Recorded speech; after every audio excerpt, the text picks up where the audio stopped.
আমি আজকে পুঁই মুসুরি রান্নার রেসিপিটা শেয়ার করব। তো এখানে আমি পুঁইয়ের বিচিগুলো ভালোভাবে ধুয়ে নিয়েছি আর আলু কুচি করে নিয়েছি।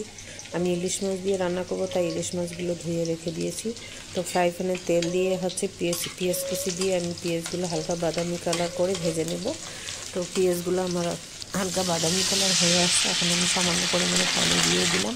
পানি দিয়ে এখানে আমি হলুদ, লবণ, জিরার গুঁড়ো, কাঁচামরিচ কুচি আর রসুন থেতো করে দিয়ে দিলাম। দিয়ে আমি মশলাটা ভালো করে মিক্স করে নিচ্ছি। মশলাটা আমি ভালোভাবে কষিয়ে নিয়ে এখানে আমি ইলিশ মাছগুলো দিয়ে দিলাম। তো ইলিশ মাছ দিয়ে আমি ইলিশ মাছগুলো মশলার সাথে ভালোভাবে মিক্স করে নিচ্ছি। মিক্স করে নিয়ে আমি ঢেকে দিব। ঢেকে দিয়ে কিছুক্ষণ রান্না করব।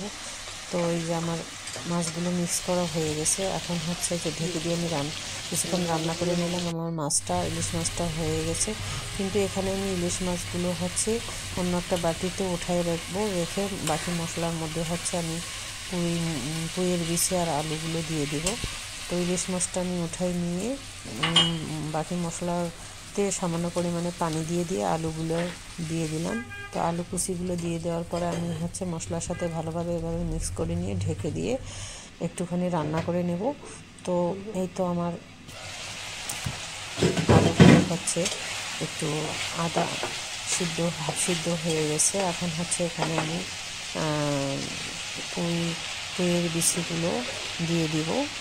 দিয়ে আমি সবগুলো এভাবে দিয়ে ঢেকে দিব।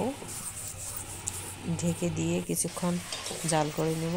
এখন আমি ঢাকনাটা খুলে আলু সহ পুঁইয়ের বিচিগুলো ভালোভাবে এভাবে মিক্স করে নেব। তো আমি ভালোভাবে তরকারিটা নেড়ে চেড়ে নিচ্ছি, যাতে আলু সহ ভালোভাবে মিক্স হয়ে যায়। তো মিক্স হয়ে আবার আমি ঢাকনা দিয়ে কিছুক্ষণ রান্না করব। রান্না করা হয়ে গেছে। এখন আমি এখানে ইলিশ মাছগুলো দিয়ে দিলাম।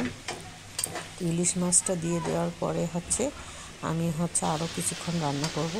তো আমার রান্না মোটামুটি হয়ে আসছে। এখন আমি আলতোভাবে তরকারিটা নেড়ে দিচ্ছি। তা না হলে আমার মাছগুলো ভেঙে যাবে এবং তরকারির মধ্যে কাটা কাটা হয়ে যাবে ইলিশ মাছ, কারণ ইলিশ মাছে অনেক কাটা থাকে। তো আমার রান্নাটা হয়ে গেছে। এটা অনেক মজার একটা তরকারি।